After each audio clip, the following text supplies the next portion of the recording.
बिस्मिल्लाहिर्रहमानिर्रहीम अस्सलाम वालेकुम। बेटा, आज के लेक्चर में हम लोग डिस्कस करने जा रहे हैं लीनियर इक्वेशंस को।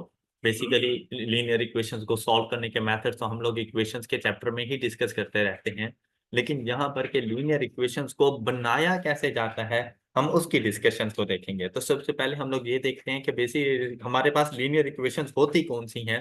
तो यहाँ पर इसको डिफाइन किया गया, linear equation is one in which each term is either a constant or a product of a constant and a single variable.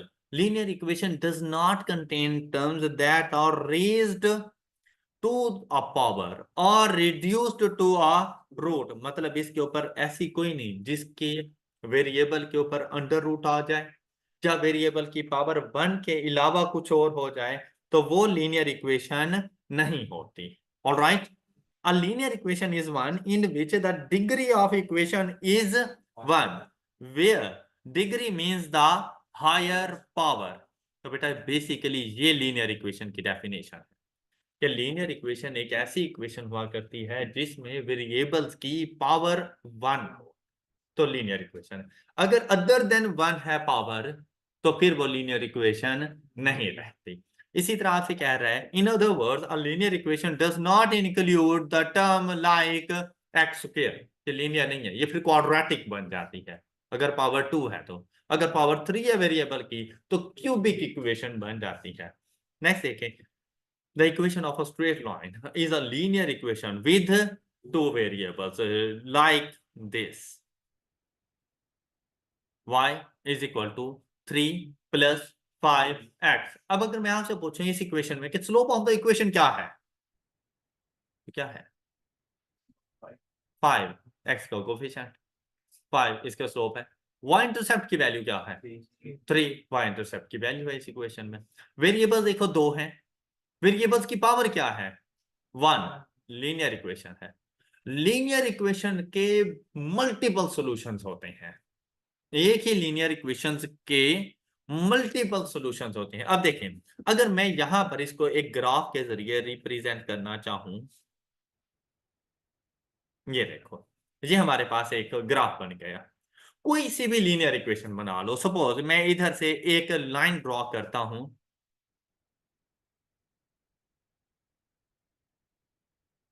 ये लीनियर इक्वेशन। अब यहां पर ना एक ही लाइन के ऊपर बीसियों पॉइंट्स मौजूद हैं। अब अगर मैं इस पॉइंट की बात करूं, तो इस पॉइंट पर ये आपको एक्स की वैल्यू मिल जानी है और ये पॉइंट भी इस इक्वेशन को सेटिस्फाई कर जाएगा। इसी तरह मैं इस पॉइंट की बात करूं, तो इस पॉइंट पर ये x की वैल्यू, ये y की वैल्यू, ये भी स्ट्रेट लाइन इक्वेशन को सेटिस्फाई कर जाएगा। अगर मैं x की वैल्यू को चेंज करता हूं, तो x की वैल्यू के चेंज करने की वजह से y की वैल्यू भी चेंज हो जानी है, ये भी इसके लिए है बिल्कुल सही सोल्यूशन मौजूद है। लेकिन लीनियर इक्वेशंस का पॉइंट ऑफ इंटरसेक्शन, दो स्ट्रेट लाइन लीनियर इक्वेशंस का पॉइंट ऑफ इंटरसेक्शन सिर्फ एक पॉइंट होता है। क्लियर है ये बात? अच्छा, अब यहां पर देखिए, वो आपसे कह रहा है कि इसमें y जो है वो हमारे पास डिपेंडेंट वेरिएबल है और x अपनी मर्जी से अपनी वैल्यू को चेंज करेगा। लेकिन x की वैल्यू के चेंज करने की वजह से y की वैल्यू चेंज हो जानी है, क्योंकि ये x पर डिपेंड कर रहा है। तो हम लोग ये देखते हैं कि अगर x की वैल्यू को जीरो सपोज करें और यहां पर जाके जीरो पुट कर दो, तो y की क्या वैल्यू आपको मिलेगी? ये देखो, तो एक पॉइंट हमारे पास बन गया 0 और 3, ये इसका पॉइंट है। अच्छा, अब जीरो ना पुट करो, अगर x को मैं 1 पुट कर दूं, तो फिर देखो y की वैल्यू, ये देखो पॉइंट क्या बन जाएगा? अगर x की वैल्यू 1 हो तो y की वैल्यू, ये इसका सेकंड पॉइंट हमारे पास बन गया। इसी तरह अगर 2 पुट करें तो 13 पॉइंट बन जाएगा 2 एंड, ये ऐसे पॉइंट्स हमारे पास मौजूद हैं जो हमारी इस स्ट्रेट लाइन इक्वेशन को सेटिस्फाई करते हैं। ये और एक ही स्ट्रेट लाइन के ऊपर फॉल करेंगे, ऐसे पॉइंट्स को कहा जाता है को लीनियर पॉइंट्स।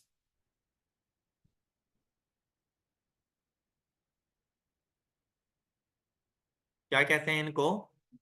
ऐसे पॉइंट्स जो एक ही स्ट्रेट लाइन इक्वेशन को सेटिस्फाई करें उन्हें कहा जाता है कोलिनियर पॉइंट्स। अब ये आपसे क्वेश्चन किया जा सकता है एमसीक्यूज में कि भाई आपको एक स्ट्रेट लाइन इक्वेशन दे दी जाएगी क्वेश्चन में और आपसे कहा जाएगा कि इसके पेयर ऑफ कोऑर्डिनेट्स बताएं, पेयर ऑफ इसके कोलिनियर पॉइंट्स बताएं। तो आप लोगों ने क्या करना होगा, सपोज आपके पास एक ऑप्शन मौजूद होगा, first option is 0 and 3 and the second option is 2 and 10। ये पहला ए ऑप्शन। बी आपके पास मौजूद होगा 3 and 15, 4 and 23। सी ऑप्शन मौजूद है आपके पास 2 and 13,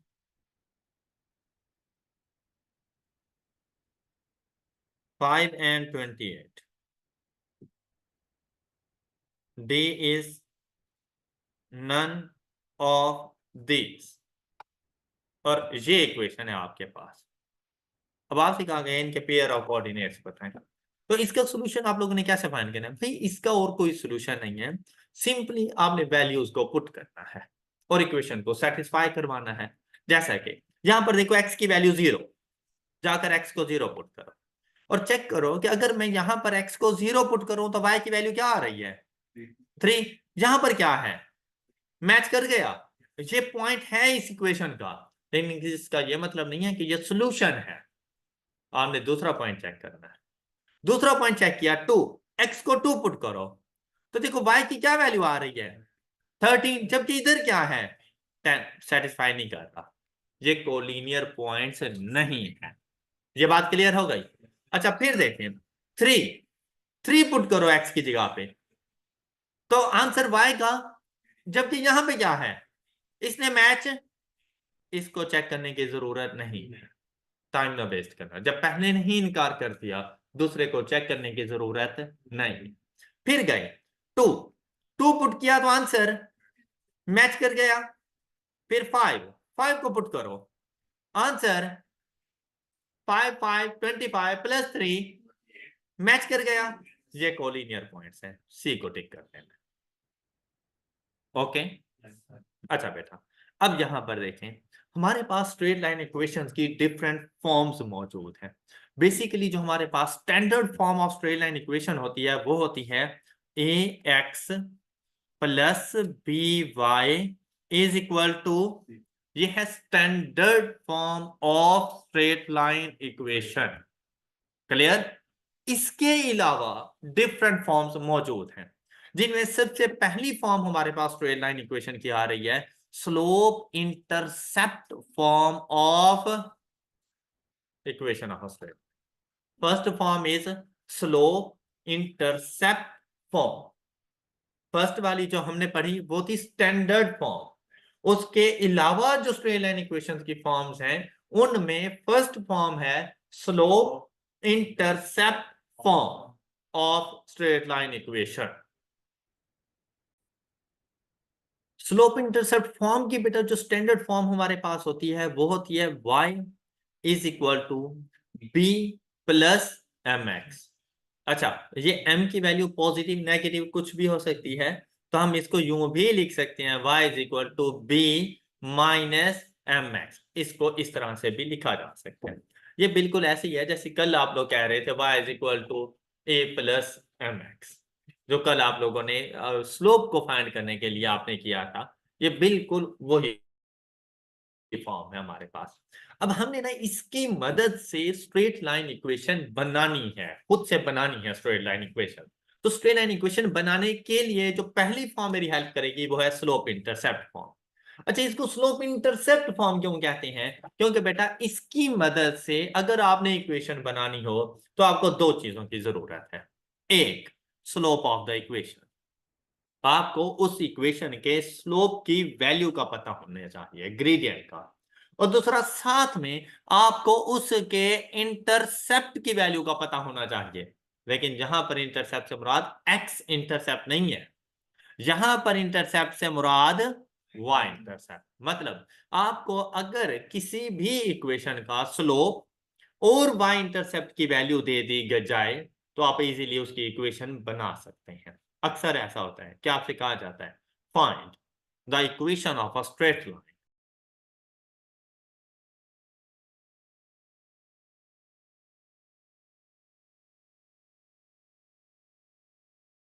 the Y intercept is,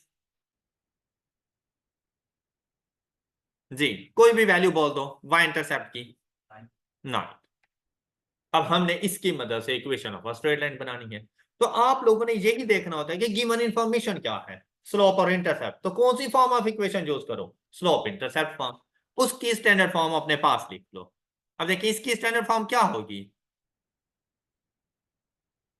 अच्छा बेटा ये एम एक्स प्लस ए कर दो, ए प्लस एम एक्स कर दो, कोई फर्क नहीं पड़ता। ओके, ए की जगह पे बी यूज कर लो तब भी कोई फर्क नहीं पड़ता, मतलब कांस्टेंट वैल्यू, मतलब वाई इंटरसेप्ट, राइट। अच्छा अब यहां पर देखें y is equal to a plus M x. अब ये देखें बेटा वेरिएबल्स एज इट इज रहते हैं इक्वेशन में, x x ही रहेगा, y y ही रहेगा, इसको आपने रिप्लेस नहीं करना। हमने रिप्लेस किसको करना है भाई, ये इक्वेशन बनाने के लिए देखो आपको दो चीजें चाहिए, क्या, a की वैल्यू और m की वैल्यू। आप इसको y is equal to M X plus C भी कर सकते हैं, a b c तीनों बस कांस्टेंट वैल्यूज होती हैं, लेकिन यहां पर इनका मतलब y इंटरसेप्ट है। अब a को रिप्लेस करोगे किसके साथ, और वो वैल्यू क्या है, ये देखो 9 प्लस m की वैल्यू 3। तो देखो क्या स्ट्रेट लाइन इक्वेशन बन नहीं गई। बेटा ये भी आपका आंसर हो सकता है, अब ऑप्शंस पे डिपेंड करता है, क्या उसने ऑप्शन यही दिया हुआ है स्लोप इंटरसेप्ट फॉर्म में दिया हुआ है या स्टैंडर्ड फॉर्म में दिया हुआ है। अगर स्टैंडर्ड फॉर्म में है तो फिर आप इसको क्या लिखोगे, 3x minus y is equal to -9, या 3x minus y plus 9 is equal to 0। तीनों ही इसके करेक्ट आंसर है। Any issue. अच्छा अब यहाँ पे देखें बेटा, इसको जरा जल्दी से देख लेते हैं। As it can be observed from the above table, for every increasing value of x or y increases, this can be plotted on a graph using a coordinate system. A straight line on a graph can be a linear line crossing various points on a coordinate system in an increasing or decreasing manner। मतलब upward भी हो सकती है, downward भी हो सकती है। Equation of a straight line slope intercept version would be as follows: y is equal to b plus mx, या y is equal to b minus mx, where y is dependent variable, x is independent, और ये हमेशा ऐसे ही रहेगा। फिर b हो, a हो, c हो, उससे मुराद है द वैल्यू ऑफ ऑन, मतलब y intercept।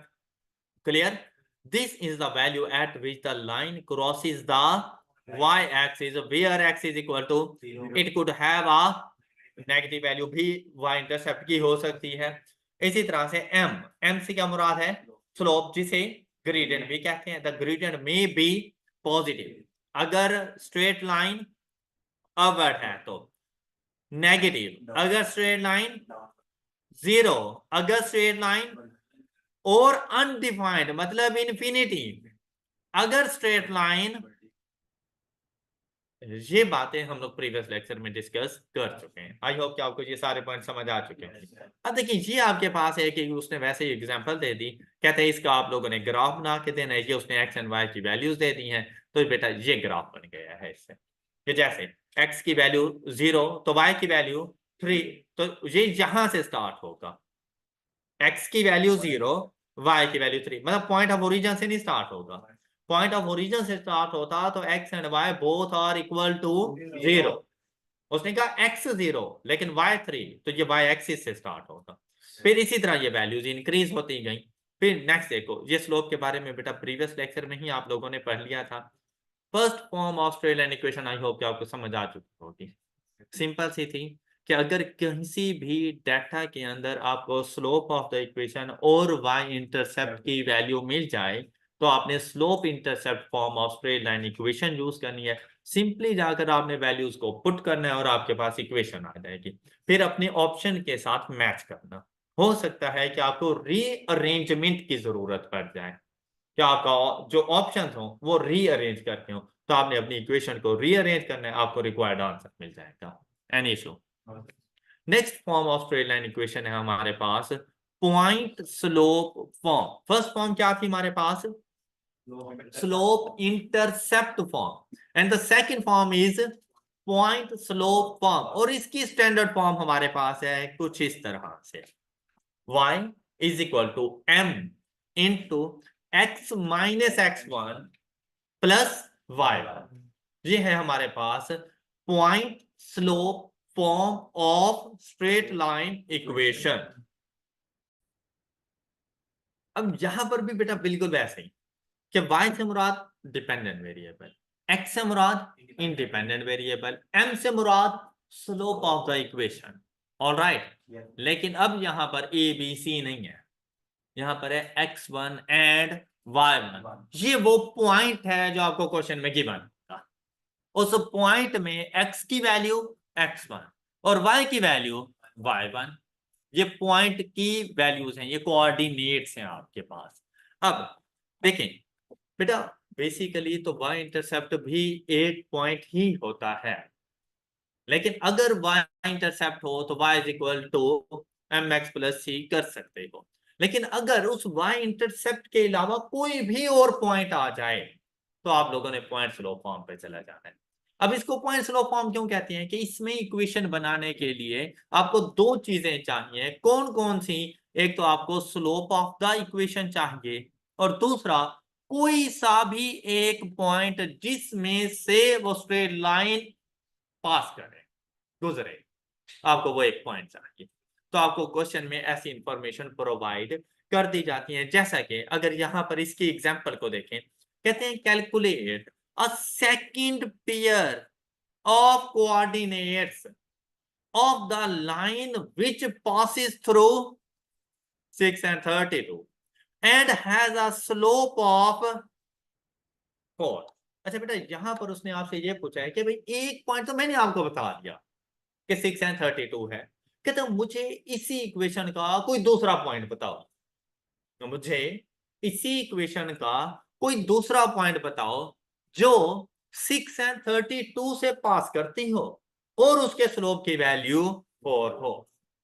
ऑलराइट, अच्छा बेटा, सबसे पहले तो आप इक्वेशन फाइंड करो, सेकंड पॉइंट का पता तो आपको उस टाइम पे चलना है ना।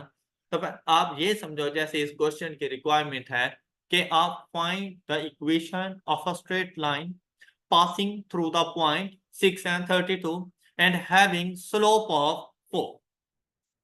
ऑलराइट, तो हम इसको सॉल्व करेंगे। जैसे ही आपने क्वेश्चन में देखा कि एक स्लोप गिवन, एक पॉइंट गिवन है, अब आप स्लोप इंटरसेप्ट को नहीं सोचोगे, अब आप किसको सोचोगे? पॉइंट स्लोप फॉर्म को सोचोगे। और पॉइंट स्लोप फॉर्म आपके माइंड में बन जाएगी y is equal to m into x minus x1 plus y1। Alright, जाके सिंपली वैल्यूज पुट कर दो, y और x एज इट इज रहेंगे। ये देखो y is equal to m की जगह पे m की value 4 into x minus x1 की जगह पर प्लस y1 की जगह पर ये वैल्यूज आपने पुट कर दी। अब जाकर इसे इक्वेशन बना लो। अब यहां पे देखो, क्या मैं इसको यूं लिख दूं?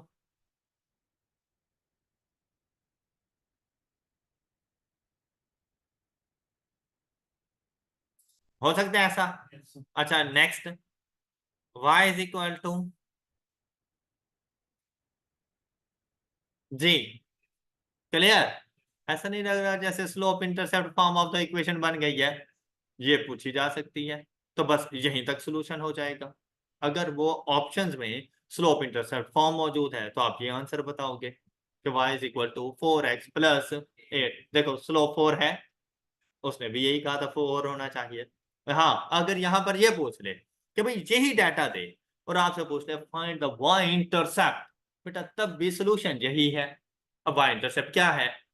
जाकर 8 बता दो, the y intercept is 8। Clear?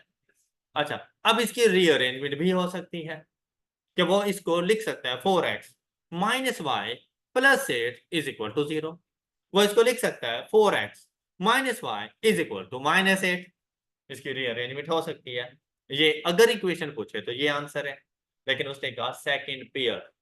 अब बेटा वो सेकंड पेयर तो ऑप्शंस में से चूज करना है ना, तो आपने इस हर पेयर को जाके चेक करना। जैसे कि एक पेयर है 6 and 32, मतलब अगर मैं यहाँ पे 6 पुट करूँ ना x की जगह पे, तो देखो 6 4 are 24 + 8 is equal to 32, match कर गया।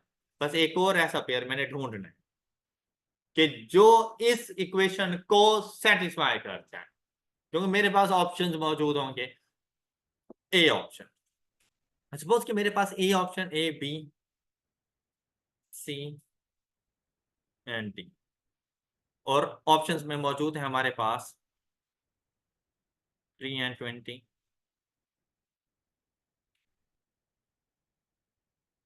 5 and 30, 1 and 10,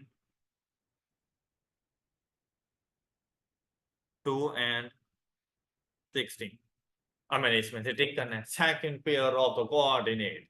अब मैं क्या करूंगा, x की वैल्यू 3, इसमें जाके अगर 3 पुट करूं तो देखो y की क्या वैल्यू आती है, 20। अच्छा ये वैसे बाय चांस ठीक हो गया है, ठीक है। 3 पुट करें तो y की वैल्यू 20, मैंने भी 20 लिखा हुआ है, ये बिल्कुल सही आंसर है। अच्छा अब यहाँ पे 5 को देखें, 5 पुट करूं, 5 4 are 20 + 8 28, यहाँ पे क्या है, गलत हो गया। 1 पुट करूं, 4 1s are 4 + 8 is equal to 12, यहाँ पे क्या है, ये नहीं हो सकता। 2 पुट करूं, 8 + 8 16, यहाँ पे क्या है 18, ये भी नहीं हो सकता। तो सेकंड पेयर क्या है, 3 and 20। ऑल राइट, आपने इस तरह से जाके चेक करना है। ओके हो गया। अब यहाँ पर देखो बेटा, इक्वेशन देखें इन्होंने बिल्कुल वैसी ही बना दी, 4 ये पॉइंट्स पुट किए, फिर कहते हैं से 3, मतलब उन्होंने अपनी तरफ से कोई वैल्यू x की पुट कर दी। जैसे ही x की वैल्यू 3 पुट की तो यहाँ से y की वैल्यू मिल गई 20, तो 3 and 20 करेक्ट आंसर। अच्छा बाय चांस हमने भी इसी को ठीक किया, 3 and 20 को।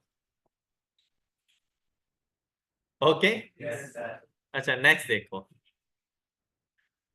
The point slope form could we choose to calculate the value of, यही बात हमने कही है कि पॉइंट स्लोप फॉर्म अगर हमसे हमारे पास मौजूद हो तो कहते हैं इंटरसेप्ट की वैल्यू फाइंड करने के लिए भी हम इसको यूज कर सकते। देखो पॉइंट स्लोप फॉर्म ही थी, लेकिन क्या हम लोगों ने वाई इंटरसेप्ट की वैल्यू बता नहीं दी, द वाई इंटरसेप्ट इज, हो गई है यूज, है ना ऐसा। अच्छा फिर to do this set of chosen value of x to z। अच्छा फिर क्या कहते हैं, कहते हैं कि अगर आपने इंटरसेप्ट फाइंड करना है, suppose y intercept, y intercept is a point where x is equal to, तो यहाँ पर जाके x को 0 पुट कर दो तो y इंटरसेप्ट की वैल्यू आ जाएगी। और अगर x इंटरसेप्ट चाहिए तो y की वैल्यू को 0 पुट कर दो, x की वैल्यू आ जाएगी, x इंटरसेप्ट मिल जाएगी। क्लियर, इन्होंने यहाँ पर बिल्कुल ऐसा ही किया। And the last form is intercepts form of straight line equation। Intercept बेटा दो किस्म के इंटरसेप्ट हैं, कौन कौन से, x intercept and y intercept.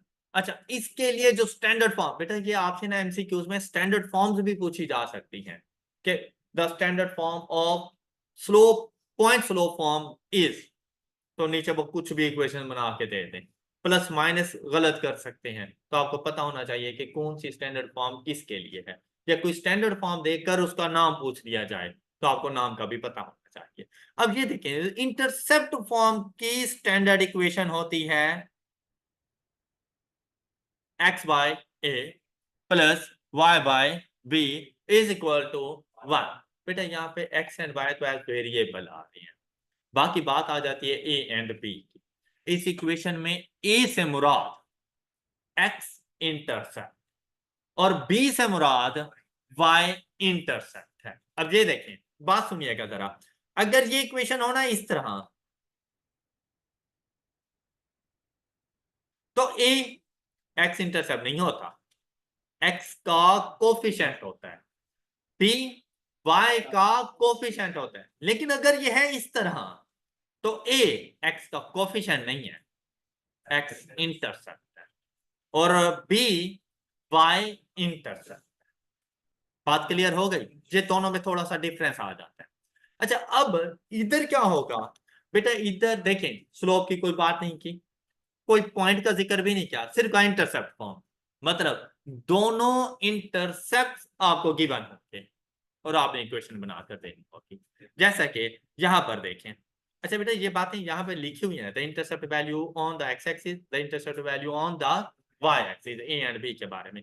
अब ये देखें, कहता है a line has x intercept of 6 and y intercept of 3, derive the slope intercept form of the equation of a straight line। मतलब मैंने इसकी इक्वेशन बना के देनी है, लेकिन वो इक्वेशन किस फॉर्म में होनी चाहिए? स्लोप इंटरसेप्ट फॉर्म में होनी चाहिए। इसका ये मतलब नहीं है कि इसको सॉल्व स्लोप इंटरसेप्ट फॉर्म में करो, हो ही नहीं सकता। ओके, जो इक्वेशन बनानी है उसका आंसर स्लोप इंटरसेप्ट, मतलब y is equal to M X plus C की फॉर्म में रखना। डन। अब हम क्या करेंगे, इस इक्वेशन में जाके वैल्यूज को पुट कर देंगे। ये जो x इंटरसेप्ट है ये a की वैल्यू, और ये जो y इंटरसेप्ट है ये क्या करेंगे, x divided by 6। Okay, and y divided by is equal to, अब इस इक्वेशन को सॉल्व कर, इसको सॉल्व करने के लिए सबसे पहले बेटा आपने इसके जो डिनोमिनेटर्स हैं उनको खत्म करना है। इसके लिए लिया जाता है इसका एलसीएम, लीस्ट कॉमन मल्टीपल, वो लिया जाता है। अच्छा, अब देखें, दो वैल्यूज आपके पास आ गई, इसका एलसीएम क्या है? इसका एलसीएम क्या है? 6। एलसीएम पूछा है, वो 6 है, और वो देखो 6 पर डिविजिबल है, 3 पर भी डिविजिबल है, यही तो चाहिए था हमें। ऑलराइट, तो आपने क्या करना है, इसको 6 के साथ मल्टीप्लाई करवा दो, पूरी इक्वेशन को 6 के साथ मल्टीप्लाई करवा दो। अच्छा, इसके ना डिफरेंट डिफरेंट मेथड्स हो सकते हैं, मतलब यहां पर जब आप लोग बैठे हुए हैं ना, तो आप लोगों के लिए ये मुश्किल आ सकती है, कैल्शियम क्या होता है। ये वो बातें हैं जो आप लोगों ने बचपन में कहीं पढ़ी होंगी। अब हम लोगों ने क्या करना है भाई, सिंपल सा रूल है, आप इन दोनों को मल्टीप्लाई करवाओ, जो आंसर आए उसके साथ पूरी इक्वेशन को मल्टीप्लाई करवाओ, बाद में सिंप्लीफाई कर देंगे। इन दोनों को मल्टीप्लाई करवा के पूरी इक्वेशन को उसके साथ मल्टीप्लाई। अब देखो 6 इंटू 3 इज इक्वल टू, ये देखो 18 को x बाय 6 के साथ मल्टीप्लाई करवा दिया, प्लस 18 को y बाय 3 के साथ मल्टीप्लाई करवा दिया, इज इक्वल टू 18 को 1 के साथ। पूरी इक्वेशन को मल्टीप्लाई करवाना है, पूरी इक्वेशन में मौजूद हर अलजेब्रिक एक्सप्रेशन के साथ उसके साथ मल्टीप्लाई करवा। अब जाके सिंप्लीफाई कर दो। अब देखो 6 और 18 आपस में कैंसिल हुए, तो 3x, 3 और 18 आपस में कैंसिल हुए, is equal to 18 into 1। Equation बन गई, लेकिन ये स्टैंडर्ड फॉर्म ऑफ इक्वेशन है। उसने क्या कहा था, कौन सी फॉर्म में? अब क्या करूंगा, x को इस साइड पे लेकर आऊंगा, तो क्या लिखूं इसे, 6y is equal to 18 minus 3x, यहां से 6 के साथ डिवाइड करते हैं, y is equal to 3 minus 1/2 of x, और ये देखो ये स्लोप इंटरसेप्ट फॉर्म, आपके पास क्वेश्चन का आंसर आ गया। हाँ जी, कोई मुश्किल? इतना सोल्यूशन प्रिपेयर कर दोगे? ना करना। अब आपने क्या करना है, ये तो वैसे ही उसने बता दिया ना कि ऐसे ही होता है, आपने ऐसा नहीं करना। अच्छा, अब आपने क्या करना है, उसने कहा है कि स्लोप इंटरसेप्ट फॉर्म बताओ, तो स्लोप इंटरसेप्ट फॉर्म क्या होती है, एम एक्स प्लस सी कर दो या ए प्लस एम एक्स कर दो, या इस तरह से, इससे कोई फर्क नहीं पड़ता है सच। अच्छा, क्या बेटा सी से क्या मुराद है? ये देखो वाई एज इट इज रहेगा, हाँ, एक्स एज इट इज रहेगा, सी से क्या मुराद है, क्या गिवन नहीं है? तो लिखो ना, वाई, हाँ वाई इंटरसेप्ट 3।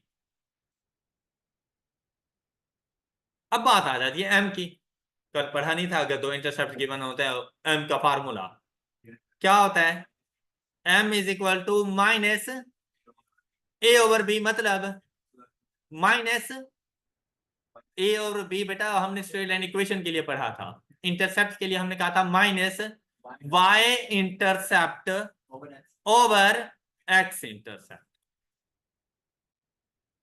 सिंप्लीफाई करो, क्या आंसर आता है, जाओ पुट कर दो, क्वेश्चन सॉल्व हो गए हैं। तो इतना बड़ा सोल्यूशन करने की कोई जरूरत नहीं है, एलसीएम के चक्करों में पड़ने की कोई जरूरत नहीं, तो कंफ्यूज भी होने की कोई जरूरत नहीं है। डन हो जाएगा। देखो कितना सिंपल सा था ना, कि सिर्फ इंटरसेप्ट से स्लोप की वैल्यू फाइंड करो और slope intercept form apply, equation of straight line बन गई आपके पास। Any issue? गुड।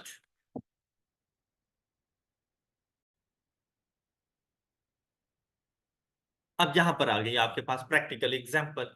अब ये देखो, कहते हैं a line with a negative slope passes through 3 and 2।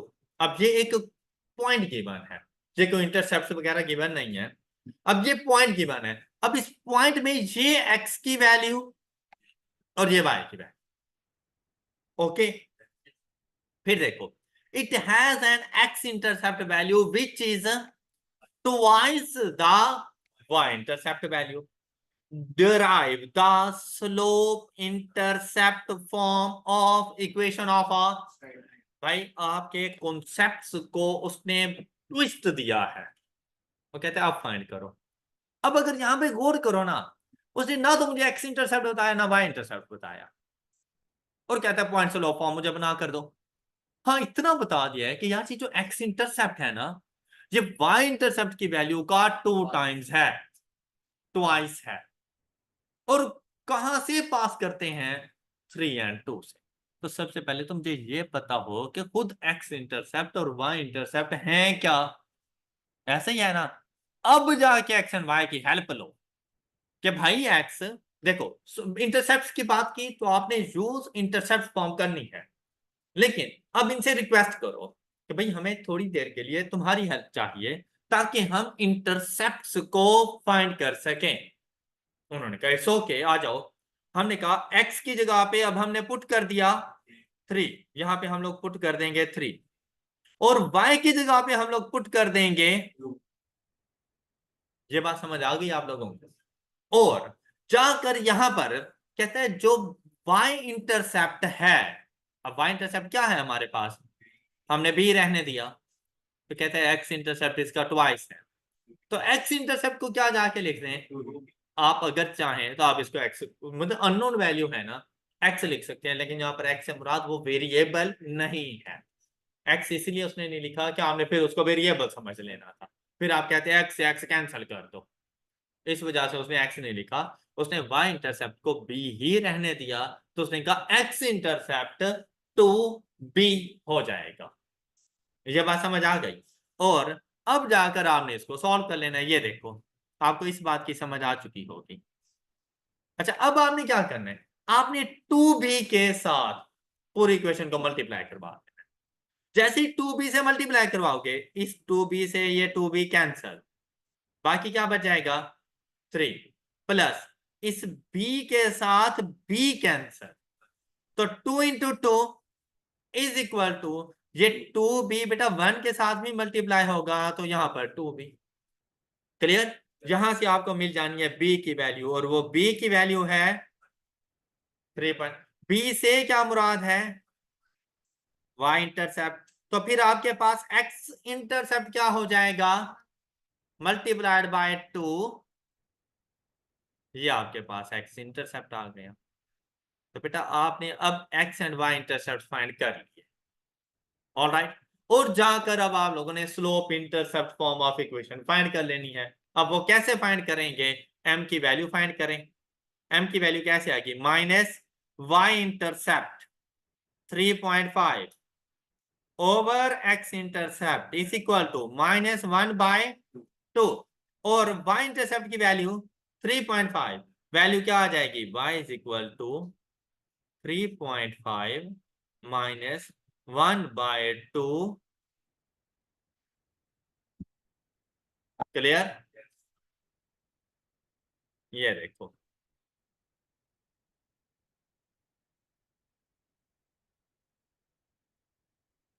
Okay, बात क्लियर है सब बच्चों को? क्लियर है?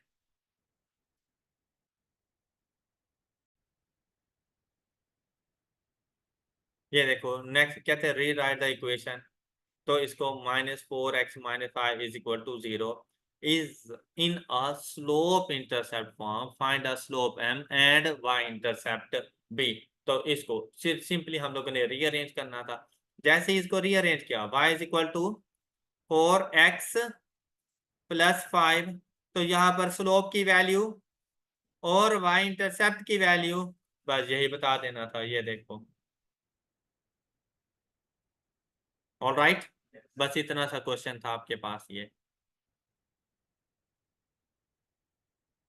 ऐसे ही था ना? हाँ।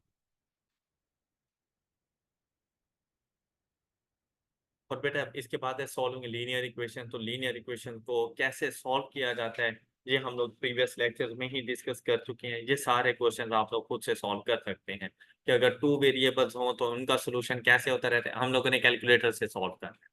बताइए यहाँ पर पता है आपने क्या करना है? यहाँ से बस ये 2 इक्वेशन उठानी है, कैलकुलेटर पे पुट करनी है और जाकर एंड पे सिर्फ इस सोल्यूशन के साथ आपने मैच कर लेना है कि x4 और y6 आ रहे हैं। आंसर है यस, इट मींस दैट, बिल्कुल ठीक है। हमें ये नहीं देखना कि इसका सोल्यूशन इस तरह क्यों है, ये बात आपने नहीं देखनी। इसी तरह मतलब अगर आप ये ना भी करो तो कोई फर्क नहीं पड़ता, इसने डिफरेंट डिफरेंट मेथड्स अप्लाई किए हुए हैं, हमें वो मेथड जानने की जरूरत नहीं है। फिर वो कहता है प्लॉटिंग टू इक्वेशन, कि उनका हम लोगों ने ग्राफ वगैरह बनाना है।